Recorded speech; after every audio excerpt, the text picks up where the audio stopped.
Welcome down to my 9-foot homemade oak bar. Pour yourself a cold one. You are listening to Bucs in the Basement. My name's Chris, and Craig here is the biggest Pirates fan you'll ever meet. Let's talk Pirates baseball now. Welcome to Bucs in the Basement. Now I see the changes in this town. They change, they say one thing, but then the next day it's different. They change, but they don't know what they want. All they do is change. Going left, going right, travel day, travel night. That's where we'll go. No excuses, no goodbyes, no one cries, no one lies. We'll never know.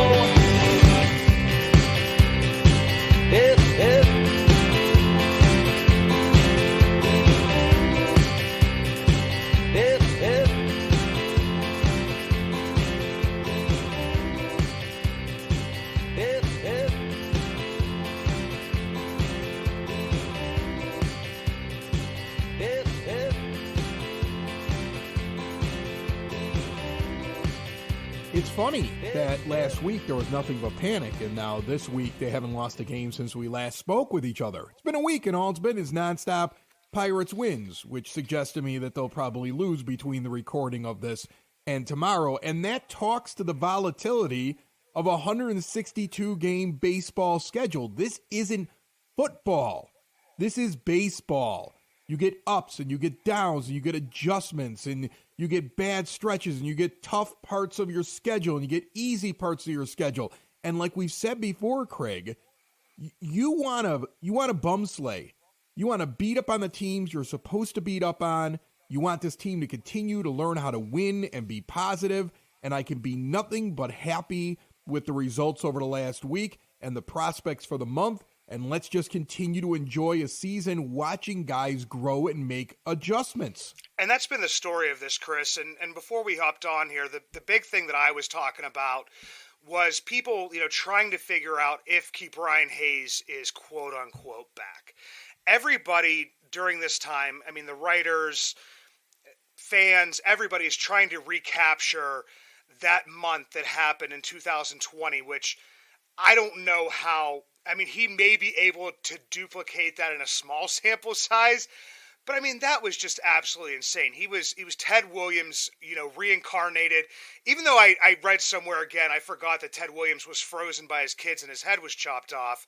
But maybe he can be reincarnated. I think the order was he died first, then his head was chopped off, and then it was frozen. It's very hard to chop off a head once the entire body's frozen. I just want you to be factually accurate. Yeah, so there was just whatever was going to happen, he's Ted Williams reincarnate.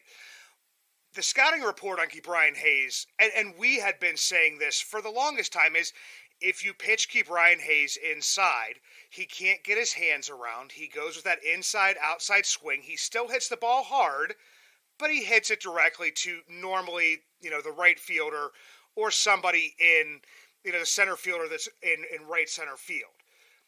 Well, Ke'Bryan Hayes works with Endy, gets his little toe tap back, and gets two inside pitches versus the Cardinals because, if you're scouting him, where are you going to throw to him? Inside, guess what? Ke'Bryan turns on it, pulls it, hits two giant home runs. Good for Ke'Bryan. But guess what? Now that scouting report is out there, and people are going to say, you know what? Ke'Bryan Hayes has learned to, turn on the ball. So we're going to maybe throw him a little bit of outside stuff. So he's going to have to readjust. It's not saying that Ke'Bryan Hayes can't become a league average hitter to above league average hitter, but you can't go on these small sample sizes. Great job by Ke'Bryan Hayes for realizing he needed to adjust and do something. Something that he worked on in the offseason, something that he showed in spring training, but then there was tape on him and they did something different. So this is just these little small things, and you would hope that Ke'Bryan Hayes, if they do make an adjustment to him again, will be able to turn things around quicker and not sit there and struggle for 2.5 to 3 weeks and have, I think it was like 9 strikeouts in 14 plate appearances during the previous weekend. Listen, Ke'Bryan Hayes making adjustments is the only thing you got to focus on here, because that shows that he has the ability to evolve and fight back against Major League Baseball when they figure out how to attack him. And this happens with every young player. This is how you find out if a prospect is a real, legit Major League Baseball player and how far they can go. The first guy that pops into my head is the guy out in Seattle, Jared Kelenic. And he was a massive prospect. He was a guy that showed incredible flashes. And when he would get to the major leagues, teams adjusted to what they saw on tape, and he looked terrible. And now all of a sudden this year, he comes out to start off the season, and he's on fire. I mean, my Twitter timeline was filled with Jared Kelenic. Oh my goodness, this guy's going to be the next Ken Griffey Jr. inside the Mariners organization with the amount of home runs and his sweet swing and everything else. And you know what happened? Major League Baseball adjusted again.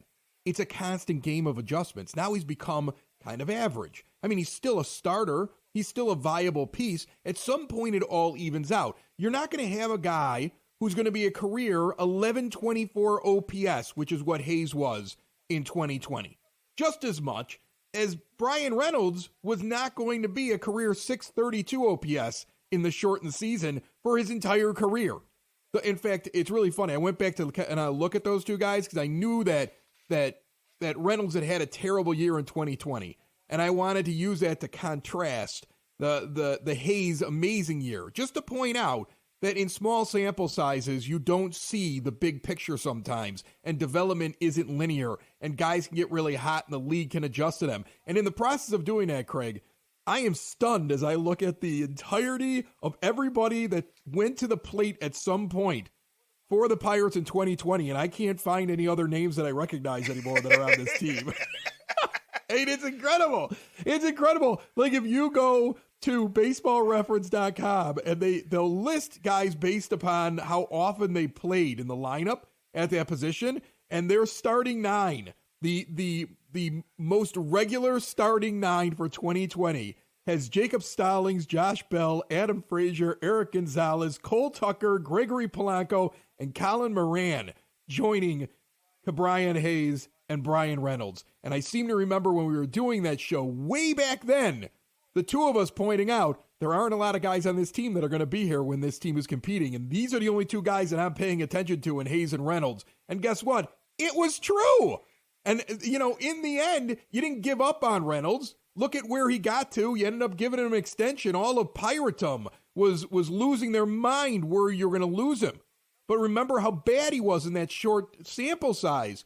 And for the same reason that you don't give up on a guy like that in a short sample size, you don't immediately believe that Hayes is on his way to the Hall of Fame after 60 games. And, you know, at some point, all the adjustments get made and these guys finally settle into what they are. And then they're still going to have that off year. They're still going to have that first half slump year or second half slump year where they just can't figure it out. They're going to have to break out of it. And they're going to have that the lightning in the bottle year where they have their best career year. And it's going to be an anomaly on the back of their baseball card. That's baseball. Yeah, people don't understand. And you're getting me to kind of, think about Brian Reynolds right now, because once again, before we hopped on the show, we were talking, and I'm kind of worried about Brian Reynolds. In his last 118 at-bats, he's slashing 246, 321, 407. And that's kind of like what the bottom of Brian Reynolds is. Obviously, for the season, he's batting 276 with an 812 OPS and 7 home runs. That's still a good season. I'm hoping that, he's just on one of his little slumps, one of his little downturns at this point in time. But once again, Brian Reynolds has shown that he is able to make these adjustments. I just kind of anxiously, as a Pirates fan, putting on the fan hat, want to see that happen sooner rather than later. Through the last, for the first 2 months of last season, he was struggling and then ends up hitting a career number of home runs. So Brian Reynolds has shown the ability to get out of these types of slumps. But even with this extended slump, he's still having a well above average year. So I have to keep reminding myself of that. And if anybody else is thinking about that, think about that as well. He still has an 812 OPS with as much as he's struggled over pretty much the past month. Listen, you can take a look at his career numbers, his year-by-year stats, and his big picture, and you can find reasons to say, don't worry about it, and you can also find reasons for concern. The reasons that I don't worry about it is because all he's done is revert back to basically his career stats. In this slump that he's having over the last, what did you say, about 100 at-bats or something like that, he has gone very close to his 281 lifetime average, hitting 276. His lifetime OBP of 358, he's at 333. His lifetime slugging of 481, he's at 479. What is that? He's 2 points off there. His lifetime OPS of 839, he's a little below it at 813. His OPS plus year to year compared to the rest of the league, 127, he's at 121. By the way, last year, he was right exactly he was at his exact career numbers, what he did last year. So you could first say he's just going back to the mean. He'll get hot again. When his season is over, I expect him to be at his career numbers and possibly better because he's Brian Reynolds and he's 28, and this is when guys should be in their prime having their best year. So I'm not worried about it. But then when I say that, that's where the cause for concern comes in. We're talking about a guy whose best year was at age 26. In fact, that was the year that he blew up. That was his lightning in a bottle career year up until this point. You expect him, especially with the contract that you gave him, to have years like that again. You're not paying for him just to be a guy with an 813 OPS every year or less. You're not expecting him to have down years. You want to see at least those career numbers, if not a couple of years where he shines. And so that becomes concerning to me because if you're going to have your big years, they're generally for a hitter at age 27, 28. And his 26 year was actually his best year. And so that's where my concern comes in because you worry there is a slight decline already beginning with him, and that would be early for a player his age. And it doesn't line up with the contention window that's coming up for the Pirates, and you just spent a bunch of money on him. Now, that is I think, insane worry at this point. That's just a concern. No, I understand it. If you're looking at it, you can get that like, ooh, that makes me a little nervous as to whether or not I'm buying in on him rebounding and becoming better than what you're seeing out there right now over the course of this year. And that's why the last 100 or so games concern me. But overall, I'm still in the Brian Reynolds camp. I still believe the positive more than the negative. Yeah, I'm absolutely in the Brian Reynolds camp too, Chris. And for me, it's just like in seeing him, like you can tell when you watch a game and you can tell that Brian Reynolds is locked in. Like he's hitting the ball hard. Even when, he may strike out, it's because it was a great matchup with a pitcher and he just kind of maybe just got outworked a little bit.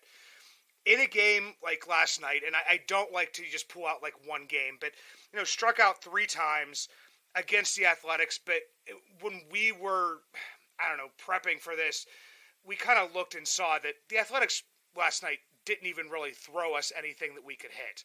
They had 10 walks, they had 10 strikeouts. I mean, it could have been 15 walks and 5 strikeouts because there was not a whole lot that was close, to the zone and a lot to swing at. I just am waiting for and have been waiting for, everybody had a pretty awful May. And I'm looking for, Brian Reynolds to look, kind of locked in again. Obviously not to the degree he was for the first week of the season where he had like 5 home runs and like everything that he touched was either like going off the wall or out of the ballpark. But it's also just that eye test thing where he looks to be more frustrated at times, different stuff like that. But it was just something that, as a fan, I look at that and it's like, okay, if we wanted to be, Brian Hayes, Brian Reynolds, Mitch Keller. I mean, we're seeing a great Mitch Keller.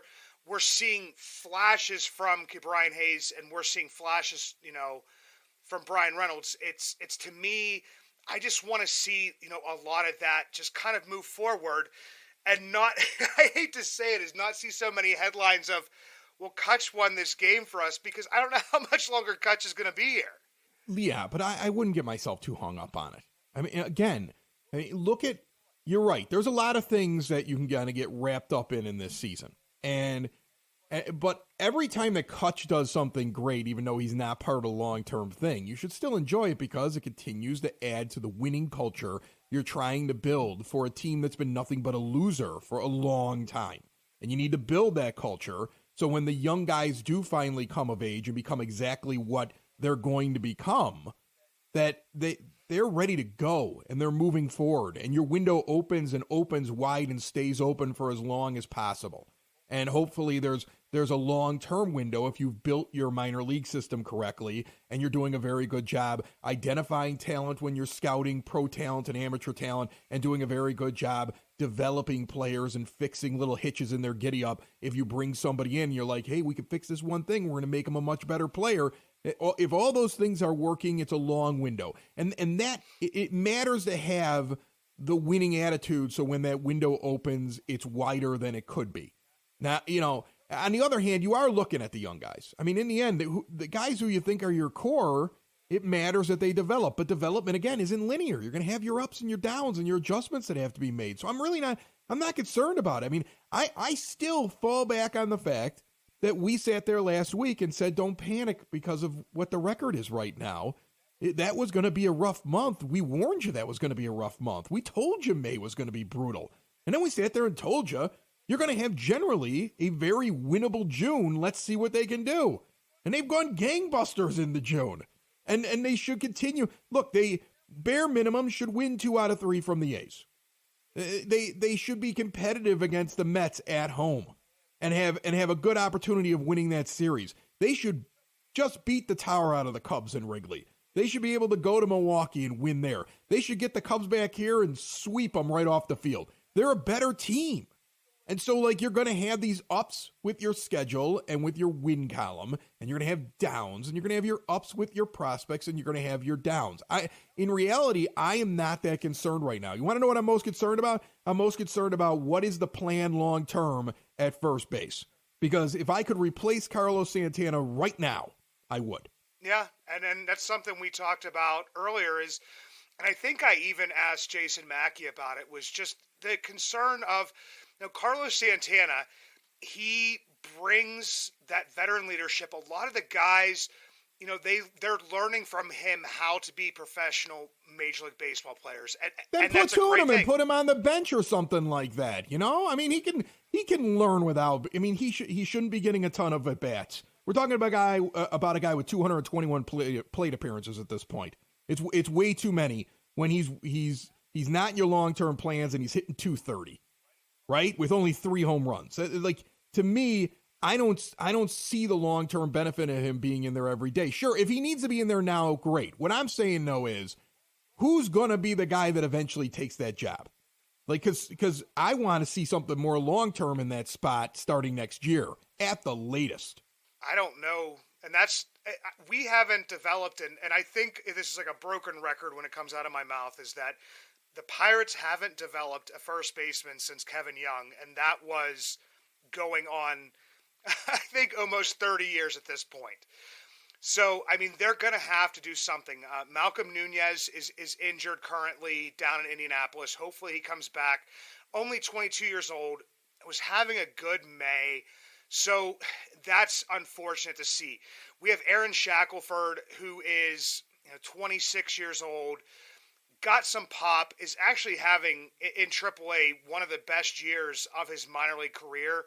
But that's, to me, is I wouldn't mind seeing him up here to kind of figure out if he's somebody that can, even though he wasn't a highly touted prospect, if he could be somebody who could be at first base, maybe next year for a little bit.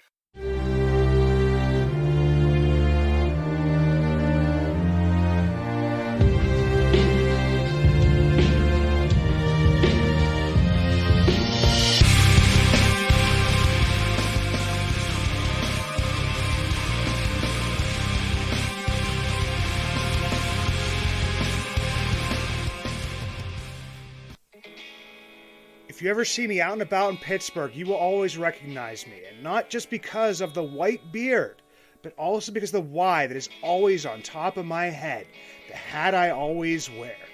The Yins brand, proud partners with Bucs in the Basement. 3 dynasties, 1 brand, Yins. Finally, one brand to rep all black and gold. Follow at Shop Yins for new merch drops and giveaways. Order online at www.shopyins, the emphasis on the 2 Z's, high quality comfort, lightweight materials, a new modern look for the black and gold. Made for Yins by a Yinzer. Big news. Henry Davis and Endy Rodriguez in Indianapolis together. Ben Cherington spoke about it. And to me, I still don't see Henry as any closer to Pittsburgh than he was in Altoona, other than they're starting to make the decision that, okay, these guys are going to be on the team, hopefully long-term together. So we want both of them to catch to a certain degree, at least in the short term. We have to figure out how we can get them both in the lineup and both on a team together. So Henry's going to catch some games. Endy's going to catch some games. Henry's going to play in right field. Endy is going to play at first base. Endy has had games at second base. He's had games in the outfield in previous seasons. But at this point in time, it's just like, okay, he's going to be overwhelmed with, the catching at the major league level, at AAA level, and we want him to focus on that. So let's just put him out of first base. We know he's athletic enough to do it. But that would only solve that issue for possibly like a few days. You do need an answer at first base. Well, here's the thing: who's the catcher of the future? Like right now, it feels like so many mixed messages, right? Like Endy, we want him to focus on other things, so we're going to move him to first base. You got Henry Davis playing some outfield down in the minor leagues. It seems like they're not happy with any of these guys. They've got 2 guys that are listed on these prospect list nationally as being high-end catcher prospects, and neither one of them the team feels is a very good catcher. So, like, what's the solution there? Are you going to develop one of them into your catcher of the future, or are you already really kind of given up and you're going to go? At some point it feels like they're going to go out and they're going to have to make a trade, right? They're going to have to go to a team that either has the catcher that they really want for the future, or has the first baseman they really want, and has to deal possibly one of these 2 guys to get it, because it just feels like they're not confident in either one of them, or at least, gung-ho about them being a catcher in the major leagues. It's very goofy, Chris. And here's the thing is, we've talked about this previously, is that Henry's defense is not up to snuff at this point in time. Got a killer arm. He's working on framing, blocking. He's working on calling a game. Endy has the framing, the blocking. He also has a good arm down, is working on calling the game, but to me it kind of seems like they may be worried about his ability to stick behind the plate just because of, I don't want to say endurance, but maybe the physicality of the position. Endy's not a very big guy. He's fairly athletic, but I could see them, I'm not saying that every catcher has to be, I'm thinking of like some guy from like one of those goofy like kids baseball movies that we watched growing up where the catcher's just this big burly guy or this stocky guy. Henry has more of the catching frame. Endy doesn't. That's like the simplistic part of it. But Endy's the better catcher, and they're trying to figure out a way to do both of them, but in some ways they're not landing on either of them, just like you said. It's weird to me. Look, if you should be able at some point, if they can't do it at this point, fine, but you're going to have to figure it out by next year. You've got to figure it out by the start of next year, because I think by the start of next year, one of these guys has got to be up and be in that catcher's role if that's what his job is. Otherwise, you don't really have one.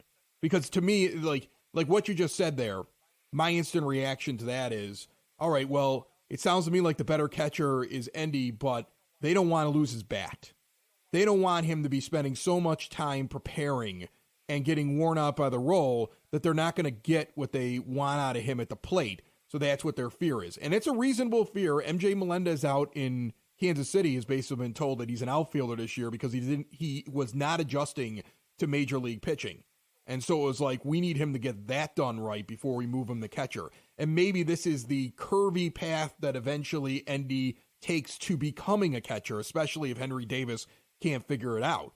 I don't know how much you can teach a guy, though, about how to catch if he can't figure it out at this level in the minor leagues. There's a guy who went through the Pirate system, and there's a reason he went through the Pirate system during that time that Ben Cherington was just grabbing everybody else's scraps just to check a guy out for a couple of weeks. I don't know if you remember Zach Collins, but Zach Collins was a high-end draft choice who actually had a bat. The problem was he was a bad catcher. And that guy, that was his thing coming up all through the minor leagues. If only we can figure out how to get this guy to learn how to catch. I mean, they even had him hang out with other professional catchers. They did everything they could with him in every system he was at. He just couldn't figure it out. He wasn't a very good catcher. And the bat didn't play well enough to be someplace else, but it was good enough to be a catcher. And that's what your fear is that you run into that problem. I don't know if Henry Davis could be a Major League Baseball player and never turn out to be a good catcher. And if Endy doesn't find that curvy path back to catcher, that's going to be what you're going to have to address in free agency or with some sort of a trade. I mean, at some point that's going to happen though, right, Craig? Like, not every prospect works out the way you want them to and ends up in the position you want them to be in. That's why it's a fortunate thing that you have so many middle infield and center field prospects and outfield prospects that can be moved around, because you would much rather have that problem with athleticism that can be moved to other positions than to have 7 first basemen and be trying to figure out who your shortstop is or your center fielder, right? So, I mean, I guess every team has this problem, is my belief. They have to figure out how to fill in the spots that don't develop in the time frame that they're trying to get good, open up their window, and be competitive from year to year.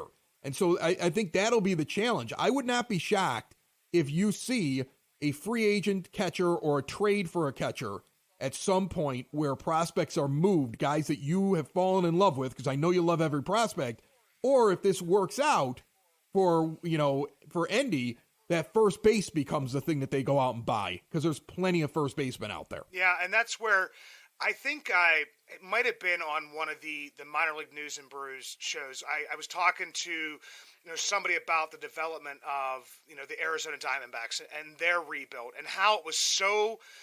I don't know if it would be lucky or if it was nice that they were able to go out and get Christian Walker, which Christian Walker.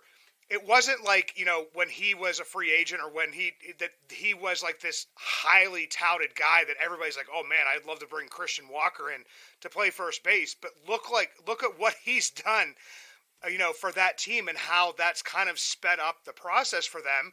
And they actually had a catching prospect in Dalton Varsho, who they realized was a better outfielder than he was a catcher. And what did they end up doing? They ended up trading him to get their catcher of the future from the Blue Jays, because the Blue Jays had a plethora of catchers at their disposal. I would hope that either Davis or Rodriguez would be able to work out at catcher. I mean, I think that especially like with Henry, his bat would be so valuable there. But if he, even though you're going to have the automated balls and strikes at some point in time, so the framing's not going to be as important. You still have to block the ball. You still have to call the game. And Ben Cherington, during that same, interview process there, talked about how important with this pitch clock, calling the game is. He talked about, we used to call in the pitches. And the catcher would just basically be the guy that's throwing down the signal, but it would be us, it would be the people in the dugout doing it. He goes, with that time frame now of that, there's not a time to have a discussion back and forth. It's the catcher who is calling the majority of the pitches, if not all the pitches, for the entire game. So you need a guy who is able to do that. So even as the game adjusts to, maybe taking down some part of the catcher's defensive prowess, it's still an important part of the game to have a guy who is able to prep, who's able to do that. And sometimes, I mean, you look across Major League Baseball, how many good hitting catchers are there, Chris, really, at this point in time? You don't see too many. There's not many. No, there's some. There's a couple of them that, and every once in a while will get somebody who comes along who can play the position and can actually hit. But it's a rarity. That's why they're so valuable. And that's why it's so important for the Pirates as an organization, for those that are doing the evaluating at the ground level with these players and the communication all the way up through everybody else to Ben Cherington, when it comes time to make the decision on these two guys. Because if you don't have a catcher out of the two of them, you've got to figure that out before the rest of Major League Baseball figures it out. While there's still guys that are sitting right around, I think they're 4 and 5 or 5 and 6 on the MLB pipeline list for prospect catchers. You know, when they're still up at the top of everybody's top 10 list, when they're sitting around there and everybody's sitting there thinking, this could be a major league catcher, and wow, look how lucky the Pirates are that they have two of them. If you identify one is better than the other and is going to work out better in the major leagues, but neither one of them is going to be a catcher, you need to make the move in basically a minor league swap of some sorts, or to use that capital in some way. But the best way is to try to be able to get somebody else's catcher that you actually believe in. That's where scouting comes in and knowing when to pull the trigger. You know, you can't fall in love with your prospects. I'm not saying these two guys don't work out. I'm not saying they don't go on to have great careers with the Pirates, but you also can't fall in love with your draft picks and can't fall in love with your prospects to the point where you're blinded and you're the last team to figure out that this is not going to be the guy you expected him to be. You want to be the first team that figures it out. That's what the Rays do all the time. The other teams in the Rays are the best at that, aren't they? The Dodgers do a good job of it too. Understanding their system and not caring that they drafted the guy or that they put so much time in development. When they realize that this guy is not going to work out for what they need him for, they move him when everybody else is still in love with him to go and get the guy that they really need. I go back to, I want to say it was Matthew Liberatore for Randy Arozarena a couple of years ago. And they make that move. I could be wrong on those names. I'm pretty sure that's what it was. They make that move with St. Louis. And St. Louis didn't realize what they had in the Arozarena.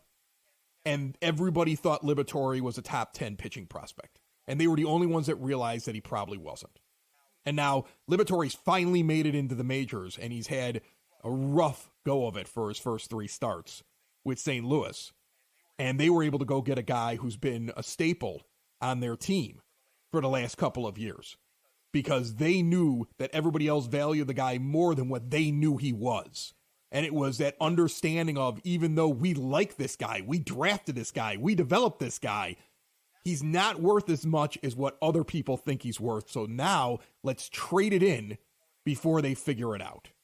And that is a big key to building a franchise, especially under the budget constraints that the Pirates will probably always be under with Bob Nutting. And so that's the interesting thing. That's the thing that comes to mind when I look at these two guys. They've both made it to AAA. They're going to become more exposed in AAA. And how they use them is teams are going to notice. So at some point, if neither one of them are translating as catchers, the stink will get on them to the point where nobody believes they're a catcher, and you won't be able to move them for the same value that you probably could if somebody believed that was a major league catcher. You see what I'm saying there? Like, you want to be able to evaluate quickly and not be afraid to say, yeah, we drafted this person, and yeah, we told you he was going to be great, but we've made this other move and you're going to like it. And take a little heat from people out there over the whole thing, but know that you're right. Because the Rays take heat all the time for those moves, and yet look at them win constantly. And that's why Robert Stevenson, who we just traded to the Rays, is going to be the all-star closer next year for the Rays. I would never trade with the Rays, and ever. And we get Alika Williams, a guy who I wanted back in 2020, who pretty much has turned into Cole Tucker with a little bit better defense. So now he's in our AAA. Listen, I just put a guy on my fantasy team that's a Rays prospect. And it's so funny. He was lost in the system that he came from. And I can't remember who they grabbed to go get him, but his name is, I'm looking it up right now, is Candelero kid, who's the third base prospect for him. Oh my God, is that kid so good? I know, but he was floundering in the system he was in before. And the Rays just basically made a deal to bring him in, fix something, and now he's shooting up the prospect charts. How the Rays front office is not constantly plucked of talent every year by front offices that have more money and can offer them the world to leave the Rays and come do what they do on their team is mind-boggling to them. They should have so much turnover inside of their front office because of what they're able to identify and do. It's incredible to me. That's the goal, Craig. That's the goal. That's another thing we said back in 2020. We said you're never going to see most of these guys again that are on this roster besides Hayes and Reynolds. And none of the rest of this lineup is going to survive the next couple of years. We guaranteed that, and we said you gotta be like the Rays. Gotta be cutthroat.